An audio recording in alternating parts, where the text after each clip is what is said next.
The galaxy had seen many heirs rise to thrones with songs and cheers, but for the scarred alien princess, there had only ever been silence and whispers. Her name was Kalara, daughter of the warlord Zarnath, who once ruled with fire and iron across half the Orion arm. She had been born with a face like her mother until the day the flames took her beauty, when an assassination attempt turned her chamber into a burning cage. Her scars ran across her skin like rivers of molten stone twisting, her once admired features into something the courtiers could not bear to look at. From that day forward she was not called Kalara the Radiant, but Kalara the Scarred. The customs of her people were merciless. For every royal daughter, warriors from every clan would step forward to duel for the right to claim her hand. Marriage among them was no soft matter of choice, but a public test of strength, honor, and pride. Each warrior would stand in the grand arena before thousands and fight to prove himself worthy. Only then would the princess be granted a union. But when Kalara reached the age of choosing, not a single warrior fought with eagerness. Instead, one by one they came forward, glanced at her scarred face, and stepped back, refusing the honor. Some pretended it was humility. Others claimed they had no desire to insult the throne by failing the duel. But everyone knew the truth. None wanted to bind themselves to the scarred daughter. Kalara sat upon the high throne during each ceremony, her back straight, her eyes burning with defiance, though inside her heart bled. She had been trained to wear the armor of pride, but even armor could not protect against the ache of rejection. Her father seethed with rage and shame. Each refusal felt like an open wound upon the family name, but even he could not force warriors to fight for a princess whose face was considered cursed. Among the audience of one such ceremony stood a human soldier. He was not from their empire, but a representative from Earth serving in a diplomatic guard. His name was Marcus Hale. He was broad-shouldered and quiet, with eyes that had seen more than most cared to imagine. His right arm bore the mark of plasma burns. His jaw carried an old scar. From shrapnel in his chest beneath the uniform was a canvas of battles survived. To the alien crowd, these scars were ugly reminders of weakness, but to Marcus, they were simply proof that he had lived when others had not. He had come to the arena, out of curiosity, but what he witnessed stirred something deep within him. He watched as another proud alien warrior stepped into the arena, announced his clan, and then upon facing the princess hesitated. He sneered, muttered something about wasting his skill, and turned his back. The crowd murmured, and Kalara's jaw clenched, but she did not let the tears rise. Instead, she nodded coldly, as though she were the one dismissing him. Marcus saw it, though. He saw the flicker in her eyes, the quiet devastation she could not reveal. That moment reminded him of his own time lying on a medical table back on Earth, when surgeons told him he would never fight again, and comrades who once respected him avoided his gaze as though his broken body meant he was no longer worthy. He had learned then that scars are not the mark of failure but the testament of survival, and he recognized the same fire inside the alien princess. The council members shifted in their seats, uneasy as the ceremony dragged with refusal after refusal. The announcers tried to mask the shame by praising each warrior's supposed humility, but the mockery was too clear. The princess, who should have been the jewel of the empire, had become its hidden wound. Marcus felt anger rising not for himself but for her. He did not know her voice nor her mind, yet something about the proud way she sat beneath the weight of humiliation moved him. Whispers flowed through the audience, some mocking, some pitying the royal family. Some wondered aloud if the princess would remain unwed until death. Others suggested exiling her to a monastery to end the shame. Once such words reached Marcus, his hands clenched at his sides. For a soldier who had fought beside comrades, who bled and died, scars were badges of loyalty, not curses. He wondered what kind of empire looked at a woman who had endured fire and survived, and saw only ugliness as. Kalara rose to leave the arena, her ceremonial armor gleaming under the lights. She caught sight of the human standing among the alien crowd. She was used to eyes looking at her with disgust or pity, but his gaze was different. There was no flinching, no shame, no mask. Instead, he looked at her as though she were simply another, warrior carrying her own battles. She held his stare for a brief moment before turning away, but the spark of recognition lingered. That night, Marcus lay awake in his quarters, replaying the scene in his mind. He thought of how easily the alien warriors rejected her without even lifting a blade. He thought of how she stood unmoving despite the storm of rejection crashing against her pride. And he thought of how the galaxy judged scars as weakness, when in truth they were marks of resilience. In the silence of his chamber, Marcus knew a choice was forming inside him. A choice that would defy every sneer, every laugh, and every law of their empire. The stage was being set, and though Marcus did not yet know how deeply this choice would carve his future, he felt the weight of destiny pressing upon him. In a galaxy where every warrior had refused the scarred alien princess, he was already beginning to realize he could not turn his back on her. The next morning, the council gathered in the grand chamber high above the city towers. The chamber was filled with voices buzzing like restless insects as nobles and commanders argued about the shame of the failed ceremonies. The warlord Zarnath sat upon the central throne, his massive frame, like a living mountain, his fists clenching the armrests with such force that cracks began to show in the stone. His daughter stood to his right, her chin lifted, her scarred face hidden by no veil, for she had vowed never to cover what fire had marked upon her. Yet even her defiance could not silence the scornful whispers that echoed around the room. Each council member found a way to cloak their insults in polite words, but the message was clear. Kalyra had become a symbol of weakness. The alien lord spoke of alliances falling away because no warrior would claim her. They warned of enemies laughing behind closed doors. They suggested desperate measures, some cruel, some humiliating. A few dared to recommend that she be sent away so another daughter might take her place. Zarnath roared at such words, his fury rattling the chamber, but fury could not mend what was already broken. Kalyra listened in silence, her nails digging into her palms until they drew blood. But she would not give her enemies the satisfaction of seeing her cry. Among those listening was Marcus Hale, seated at the far edge of the chamber, as part of the human diplomatic escort. He was meant to remain silent, to observe without interference, but his soldiers' mind could not be stilled. He heard the disdain in their voices, and it boiled his blood. The same aliens who had once begged for human assistance in battle now mocked the resilience of one of their own, simply because her scars did not fit their image of perfection. He wanted to rise and speak, yet he held back, knowing it was not his time. Not yet. When the council adjourned, Marcus found himself wandering the halls of the citadel, where tall banners hung like silent judges. He turned a corner and stopped, for there ahead of him was Kalyra, alone for once without guards. She stood at a balcony overlooking the endless sprawl of alien lights beneath the stars.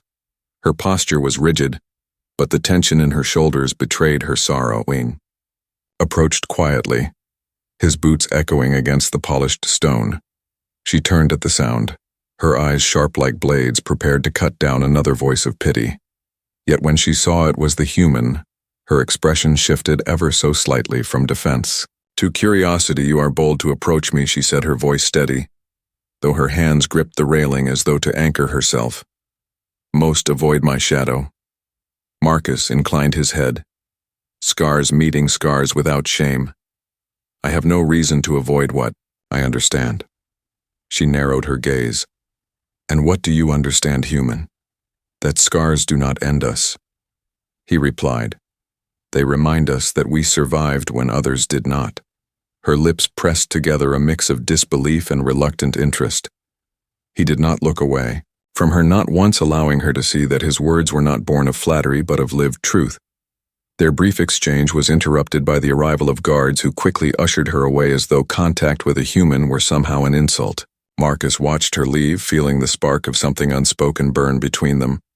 He knew he had crossed an invisible line, and he knew he would cross it again. That evening, another ceremony was announced for the following day. The council was desperate to prove that the princess could still be claimed. They had summoned champions from distant clans, warriors who boasted of victories against star beasts and conquests across worlds. Yet Marcus knew in his heart that these men would be no different. From the others they would see her scars and recoil, not from fear of her strength but from fear of dishonor. Marcus sat in his quarters sharpening the combat knife he carried from Earth. He thought of the day he would have to choose whether to stay silent or to step forward. He thought of the ridicule he would face in a hall of aliens who already looked at humans as fragile children.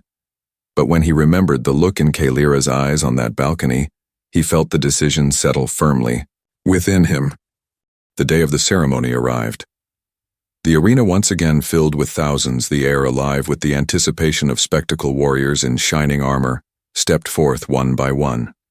Each raised their weapons, each made declarations of glory, and each turned away at the sight of the princess as if her scars were more terrifying than any battlefield. The crowd roared with laughter, cruel and sharp like knives.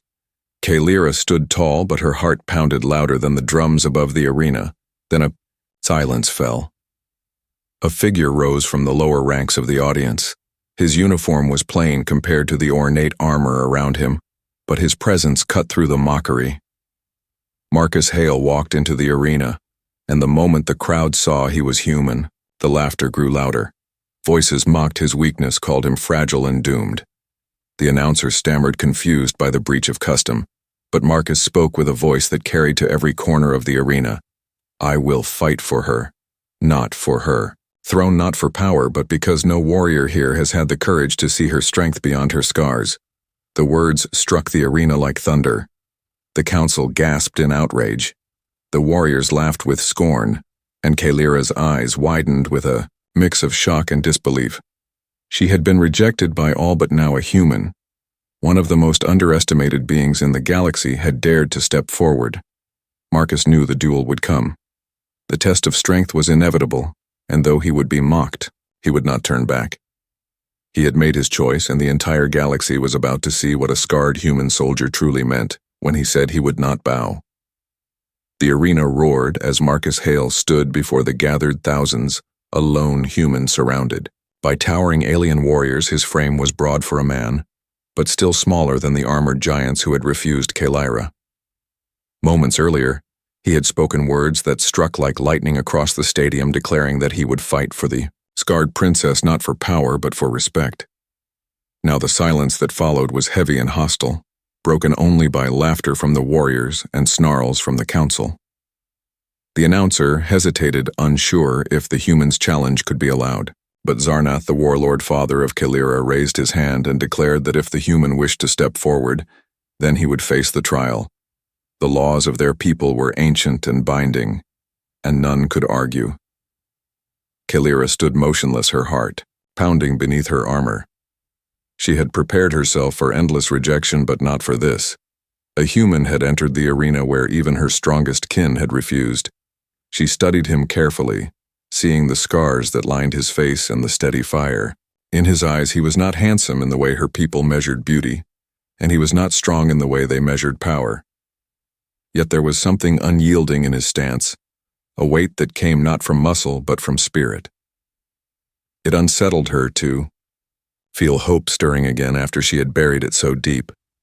The first challenger chosen to face Marcus was a warrior from the clan of Drizak, known for breeding champions of brute strength. His name was Varric, a towering figure encased in crimson armor, with a blade almost as long as Marcus's entire body. The crowd cheered when Varric stepped forward, certain that this human would be crushed within moments. Marcus did not flinch. He reached to his side and drew not some grand weapon, but a simple combat knife passed down from Earth and a short baton designed for close quarters. His choice was met with uproarious laughter. How could such pitiful weapons stand against a champion clad in steel? Marcus simply tightened his grip and waited. The duel began with a thunderous gong. Varric lunged with a speed surprising for his size, his massive blade slicing through the air. Marcus rolled to the side, the edge narrowly missing his shoulder. The crowd gasped as the human moved faster than expected. Varric sneered and swung again, each strike shaking the ground where it landed. Marcus never tried to meet strength with strength. He moved light on his feet, dodging, parrying when he could, striking only when an opening appeared. His knife cut shallow. Grooves in the armor, his baton cracked against joints not enough to disable, but enough to frustrate. Kalira watched with wide eyes. For the first time, she saw a warrior fight not to display power, but to endure. Every alien challenger before had fought with pride and arrogance. They had wanted to claim glory. Yet this human fought with something different. He fought as though survival itself was an art. Marcus endured, blow after blow, bruises forming where near misses still struck him. Yet, he did not falter. When Varric grew impatient and reckless, Marcus found his moment. He ducked beneath a swing and slammed his baton into the warrior's knee. The joint buckled, the armor cracked, and Varric collapsed to one side before he could recover. Marcus pressed the knife to his throat, not piercing but declaring victory. The crowd erupted in disbelief. A human had defeated a champion not with brute force but with persistence and cunning. Varric roared in humiliation, and the announcer stammered. Before finally declaring the human victor, Zarnath leaned forward upon his throne, his eyes narrowing with both suspicion and interest. He had expected the human to fall swiftly, yet here he stood bloodied but unbroken. Kalira's chest tightened. Against her will, she had not asked for this yet. She could not deny that something within her wanted to believe, but the trial was not finished, for tradition demanded that more than one challenger test the resolve of any who dared to claim the princess. The council quickly whispered among themselves, determined to break the human before the galaxy's eyes. They chose a second warrior, this time from the clan of Sci-Fi, known for speed and agility. The challenger was a lithe figure named Reinar, whose twin blades gleamed with energy arcs. The crowd cheered again, certain that the human's endurance would falter against lightning strikes. Marcus stood ready, sweat dripping down his temple, his chest heaving from exertion, but his eyes never wavered. The gong sounded once more. Reinar darted forward faster than Marcus could track, with his eyes' twin blades slashing like flashes of light. Marcus barely deflected one blow, the second, grazing his arm and drawing blood. He hissed through clenched teeth, yet refused to step back. He remembered Earth battlefields where explosions lit the night and comrades fell beside him. He remembered learning to survive by predicting patterns, not speed. He slowed his breathing, watching carefully until he began to sense the rhythm of Reinar's movements. Every fighter, no matter how fast, left openings. Marcus waited, absorbing cuts, bruises, and pain, until the moment came. When Reinar lunged for a finishing strike, Marcus twisted, letting one blade graze his ribs while he plunged his knife under the warrior's guard, striking the vulnerable joint at the side of the torso. Reinar cried out and fell, his weapon clattering across the arena. The audience erupted again, disbelief mixing with awe. The human had taken wounds, yet he stood victorious twice. His blood stained the sand, his chest heaved with exhaustion, but he raised his head defiantly. He had not come for show. He had come for truth.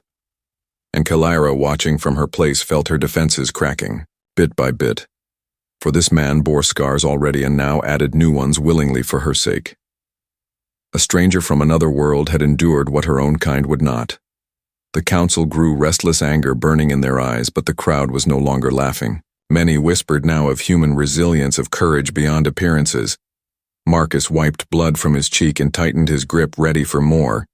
He knew this was only the beginning, and he knew the road ahead would break him if he faltered. Yet, as he looked up toward Kalira and saw her meeting his gaze with something almost like hope, he felt a strength rise within him, greater than any pain. He would not turn back. Not now. Not ever. The crowd was restless. Now murmurs rising like a tide as Marcus Hale stood alone in the center of the arena. His uniform was torn in places, his blood dripped down his arm and rib, yet his stance remained firm. He had survived 2 challengers, one of brute force and one of blinding speed, and already the audience no longer looked upon him with mockery. Instead, a strange unease settled across the grandstands, for this human, who should have been crushed, was still on his feet. The council whispered to one another, their voices tight with irritation and disbelief. The warlord Zarnath watched with an expression that was unreadable. His massive hands clasped together upon the armrest of his throne. His daughter Kalira stood silent, her eyes fixed on Marcus. Her breath caught between disbelief and a hope she had not allowed herself to feel in years. The council did not wish to see the human prevail. They ordered a third challenger to step forward, this one chosen from the clan of Thalvek, a race known for brutality and ferocity. The warrior's name was Korak, his body heavy with muscle, his armor layered with spikes, his face hidden behind a mask etched with war marks.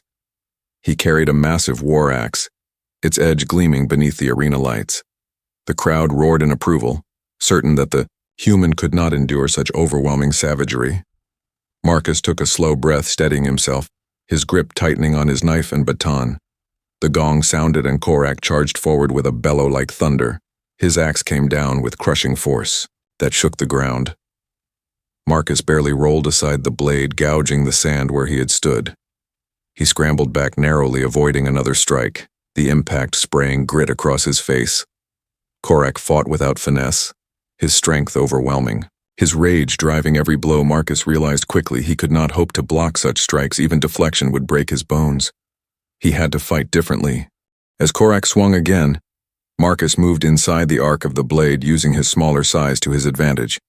He slammed his baton against the warrior's side, searching for weak points, yet the spiked armor turned aside much of the force. The axe came, around again, and Marcus ducked low, feeling the rush of air as the weapon missed by inches. The human soldier fought with every ounce of training he had ever known, never meeting strength with strength, always surviving by movement and timing. Each second that passed was agony, his body already battered from previous duels, yet he pressed on. The crowd howled with excitement, some cheering for Korak's savagery, others now whispering of the human's impossible resilience. Kalyra leaned forward, her hands clenched against the railing of her throne. She had seen many warriors fight in this arena, but none who endured with such stubborn determination. Marcus was not graceful nor flawless. He bled freely and stumbled at times, yet, each time, he rose again, refusing to yield. Her heart twisted at the sight, for she knew what it meant to live each day bearing pain, and yet to stand anyway. Korak grew angrier with each missed strike, his bellows shaking the arena. He swung wildly, seeking to crush the human outright. Marcus's breathing grew ragged, his body screaming with pain, but he forced his mind to remain cold. He watched the rhythm of Korak's rage, the slowing of his steps, the overcommitment of his blows. Finally, the moment came.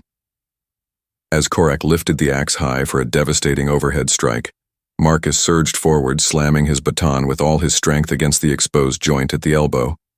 The warrior's arm buckled and the axe wavered. Marcus drove his knife upward under the armor plate at the side of the torso, piercing flesh. Korak roared in agony, dropping to one knee. The crowd gasped at the sight of the human clinging to survival. Marcus pulled back his chest, heaving his knife stained with blood. He could not finish the kill, for the rules of the trial demanded only victory, not execution. The announcer's voice broke the stunned silence, declaring Marcus the winner once more. The sound rippled across the arena, disbelief turning slowly into awe. Marcus staggered to his feet, his body trembling from exhaustion, yet his eyes burned with unbroken fire. He looked up at Kalyra, and for the first time she did not hide her reaction. Her gaze met his with a spark of recognition, a silent acknowledgement that she saw what he had done not only for survival but for her. The council erupted in anger, voices rising in protest, but Zarnath silenced them with a single gesture. His deep voice carried across the arena, declaring that the human had earned the right to continue as challenger. Tradition was law, and no council member could deny it. The people began to shift in their feelings. Many had come to mock, yet now they whispered of human tenacity, of scars that told stories of battles endured, not fled. They compared the cowardice of their own warriors who had refused the princess to the human who bled willingly for her. The arena that had once echoed with laughter now carried an undercurrent of respect. Kalyra's heart trembled as she stood above, watching this man who should have fallen long ago. Yet he endured with scars upon scars, and each one was a declaration that neither fire nor blade nor shame could break him. She had believed herself doomed to be abandoned forever, to stand alone beneath the weight of her scars. Yet here stood one who did not turn away but faced the galaxy's scorn for her sake. The ceremony was paused for the day, for Marcus had fought 3 battles, and none could deny that his body required rest. He was escorted back to the chambers, his steps unsteady, yet his head held high. The people watched him go, many with new eyes, and Kalira remained still, her thoughts a storm. She had never asked for his protection yet. In her heart, something, fragile and fierce, began to grow. A whisper that perhaps destiny had not abandoned her completely. The following dawn broke over the alien city with a sky streaked in pale firelight, and the streets were already alive with whispers about the human warrior who had faced 3 challengers and survived. In the great arena, workers swept away the bloodstains while banners were raised to call the people back again for tradition, demanded that the trial continue until the council declared it complete. Marcus Hale sat in a small chamber beneath the Colosseum, his wounds wrapped in rough bandages, his body aching with every breath, but his spirit unbroken. The healers had offered him stronger treatments, but he refused anything that dulled his senses, for he knew he would need every thought sharp when the duels resumed. He sat in silence, his hand resting on the hilt of his worn combat knife. His eyes closed as he remembered the wars of Earth, where he had learned that victory was never clean. But carved from endurance, Kalira spent the morning in her quarters, pacing the floor, her mind restless. She had endured countless ceremonies where suitors refused her before even stepping into the arena. Yet now a human scarred and weary had fought for her when her own kind would not. Her heart warred with itself, one side hardened by years of rejection, whispering that he would fall soon, and she would once again be shamed before the galaxy. But the other side dared to feel the warmth of hope. Perhaps he truly saw her as something more than a scarred heir. Perhaps his scars spoke to hers in a way no words could. She stood before the mirror, studying the marks that crossed her face, and for the first time she wondered if they might not only be a curse but also a bond. The council, however, was far from stirred by sentiment. They met in private chambers, their voices filled with fury. Their pride had been pierced by the victories of a human, and they sought to crush him before his presence could shame them further. They whispered plans to unleash a champion whose very name carried dread among the clans, a beast of a warrior named Draxus, who had never lost a duel and was famed for ripping through armored enemies with his bare hands. The council agreed that if the human survived even Draxus, then they would claim the trial concluded not for honor, but for fear of what his victory would mean. But none among them believed he would last more than a few moments when the crowds filled the arena once again. Marcus stepped onto the sands, his gait heavy yet steady. The cheers and jeers mixed in equal measure now, for some still mocked him, but others began to chant his name like an omen. Kalira sat on the throne above her heart lodged in her throat as the gates thundered open and Draxus emerged. The giant strode forth without armor, his body a mountain of muscle, his skin lined with scars from creatures slain in distant worlds. He carried no weapon, for he needed none. His fists were his hammers, his body a fortress. The crowd roared with anticipation, certain that this would be the end of the human. The gong struck, and Draxus wasted no time. He charged with terrifying speed, his fist swinging like a boulder. Marcus barely twisted aside, yet the blow caught his shoulder, sending him crashing into the sand. Pain exploded through him, but he rolled back onto his feet, raising his baton in defense. Draxus came again, his strikes relentless, each one a storm. Marcus deflected what he could, absorbed what he could not, his body shaking with each impact. He knew he could never match strength with this monster. He had to endure, survive, and wait for the mistake. Minutes dragged like hours. Every strike bruised bone, every breath burned. Yet Marcus's eyes never dimmed. He remembered comrades who had died beside him, remembered the oath he made to fight for those who could not. He thought of Kalira standing alone, shamed by her people, and the fire in his chest grew hotter. Draxus finally overextended his rage, driving him into recklessness. He lunged with both arms wide, seeking to crush Marcus outright. Marcus ducked beneath the grapple and drove his knife into the giant's thigh, hitting a vital artery. Draxus bellowed in, rage swinging wildly, but his leg buckled. Marcus struck again with his baton, slamming into the side of the skull. The giant collapsed to one knee, still fighting but slowing. Marcus circled him like a predator, striking again and again until Draxus could no longer rise.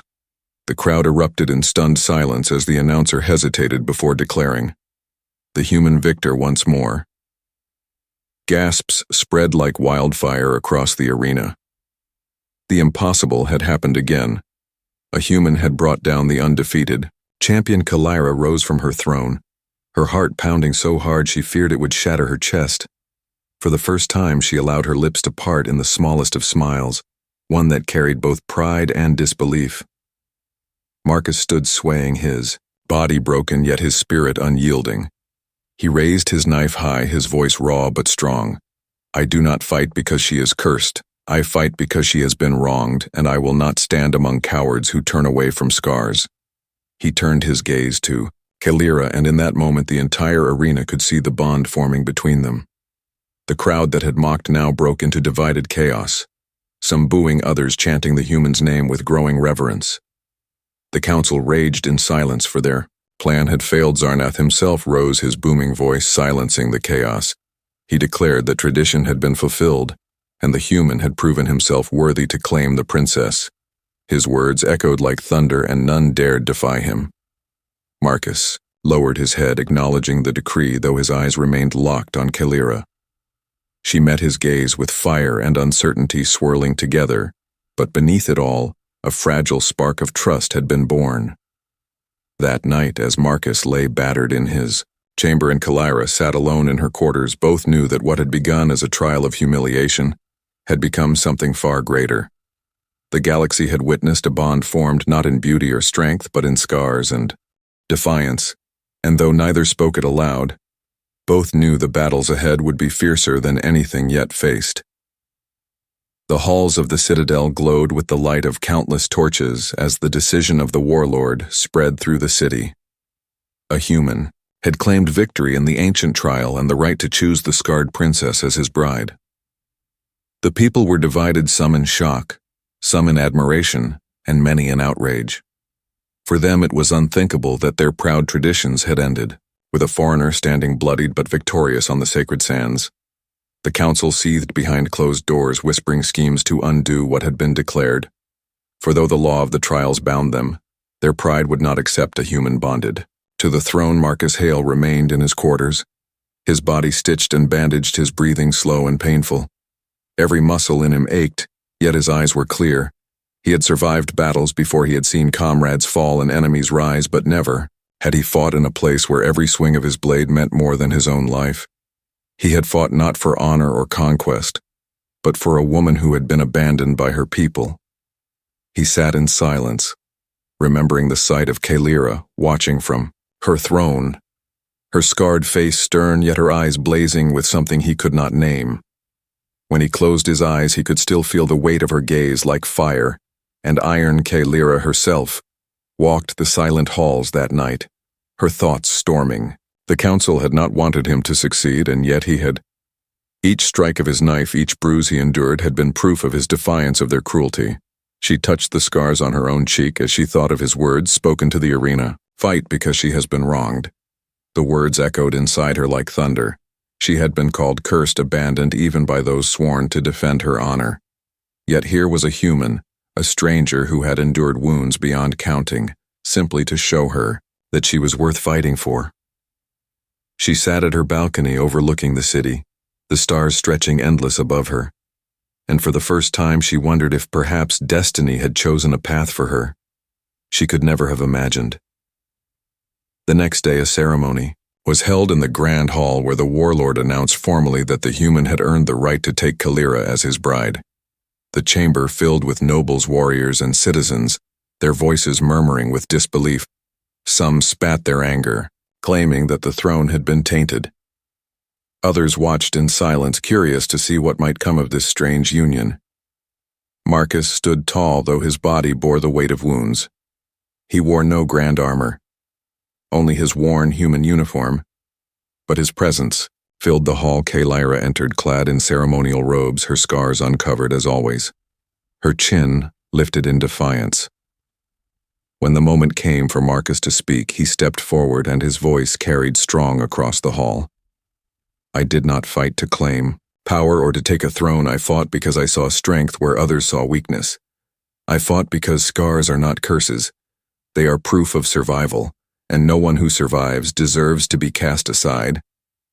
The hall grew silent at his words, and many found themselves unable to sneer or mock, for in his voice was no arrogance, only unshakable truth. He turned to Lyra then and knelt before her, not as a conqueror, but as a soldier offering respect. She looked down at him, her heart trembling with emotions she had hidden for so long, and for the first time before her people. She smiled. Zarnath raised his hand, declaring that the bond between his daughter and the human was sealed by law and by honor. The hall erupted with chaos, some cheering, some shouting their rage.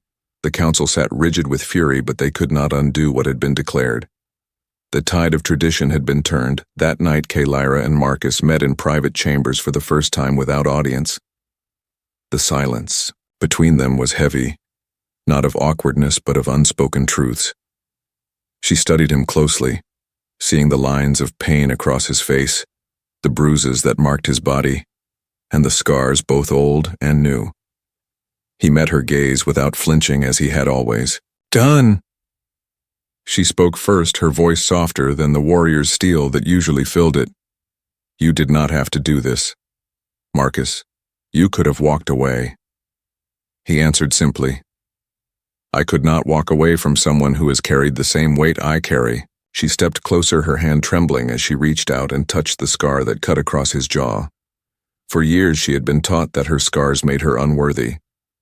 Yet now she stood before someone who bore his scars with pride, and she felt the beginnings of acceptance, not just of him, but of herself. Beyond the citadel, however, the seeds of danger were already growing. The council had no intention of allowing a human to bind himself to their royal line. They whispered of assassination, of betrayal, of war. They knew the people had begun to murmur of the human's courage, and they feared that his union with the scarred princess would reshape the Empire's vision of strength. They planned in shadows to tear them apart before their bond could take root. Yet inside the walls of the citadel, Marcus and Lyra stood together at the edge of something neither of them had expected. A bond forged not in beauty or tradition, but in scars and defiance. They knew enemies circled them, waiting for weakness, but for the first time neither felt alone. The human had chosen her when all others had turned away, and she had chosen him, despite the galaxy's scorn. Together they were no longer the abandoned soldier and the scarred princess.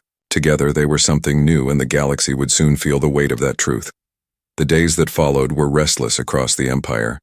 For the first time in memory, tradition had been broken, not by refusal, but by triumph, and that triumph belonged to a human.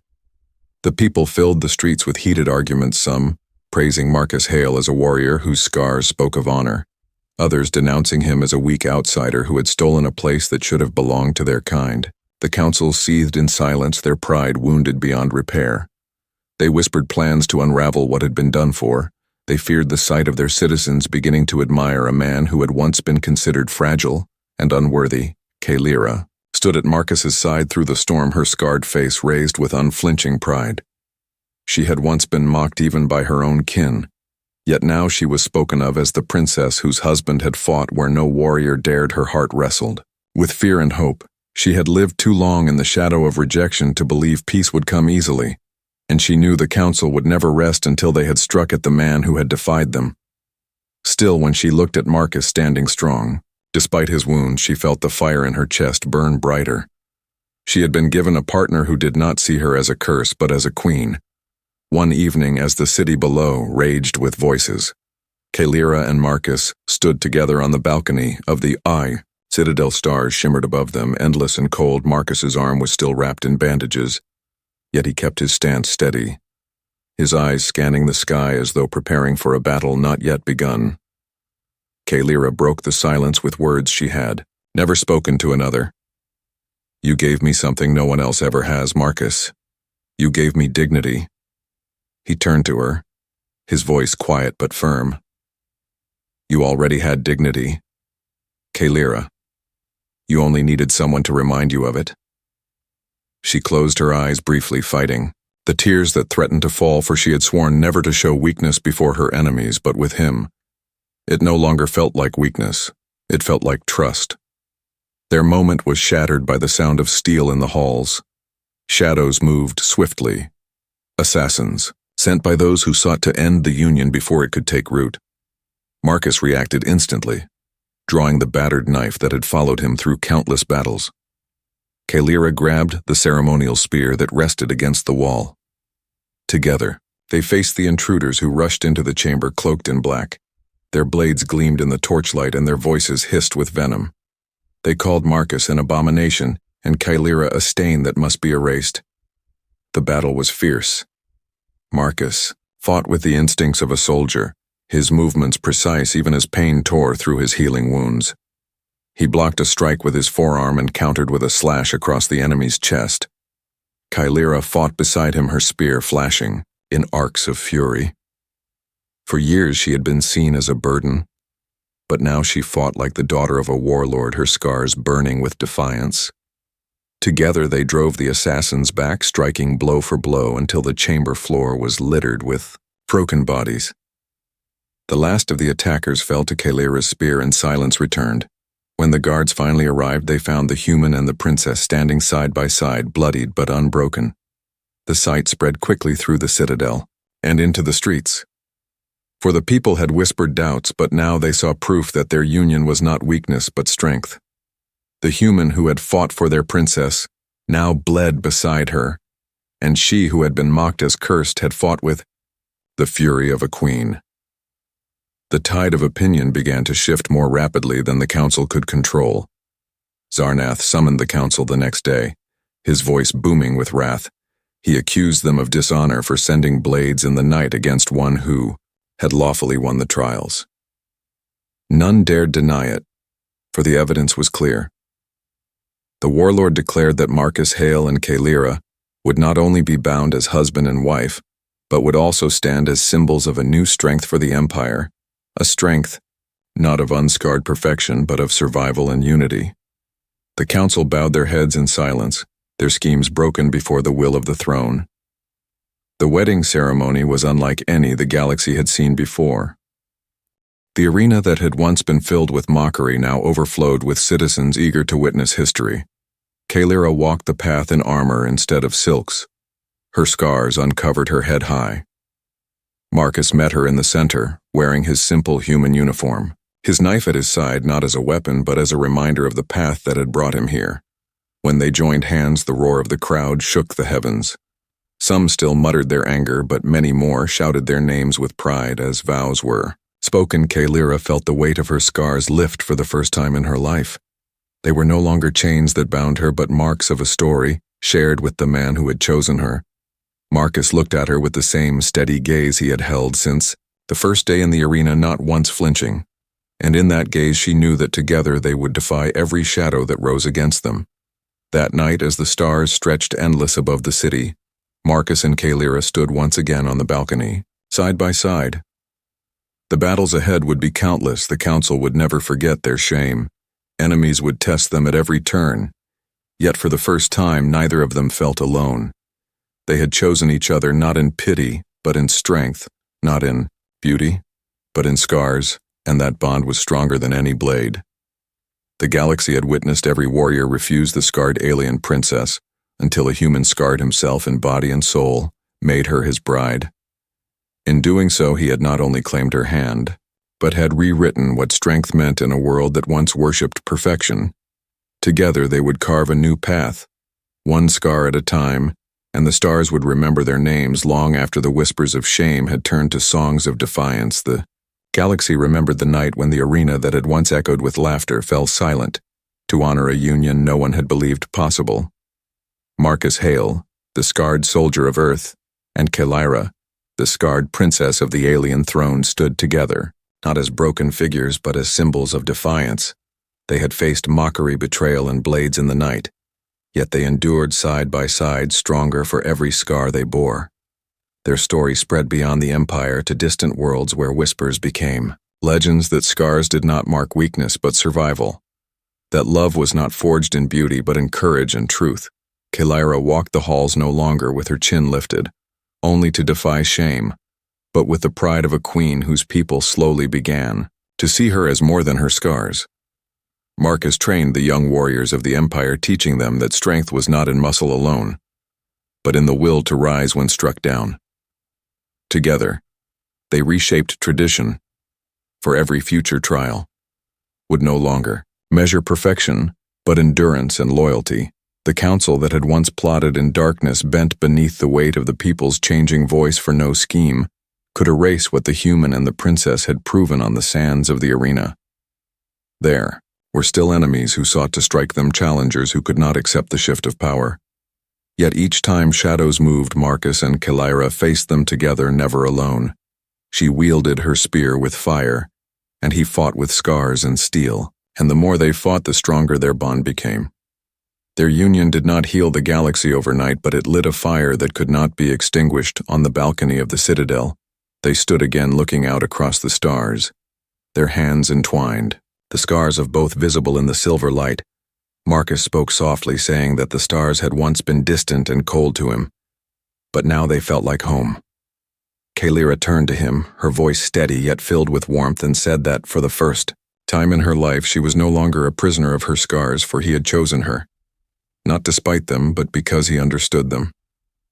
Their eyes met, and for that moment, the endless galaxy seemed small compared to the bond between them. Songs would be written about the trials of the scarred princess and the human warrior.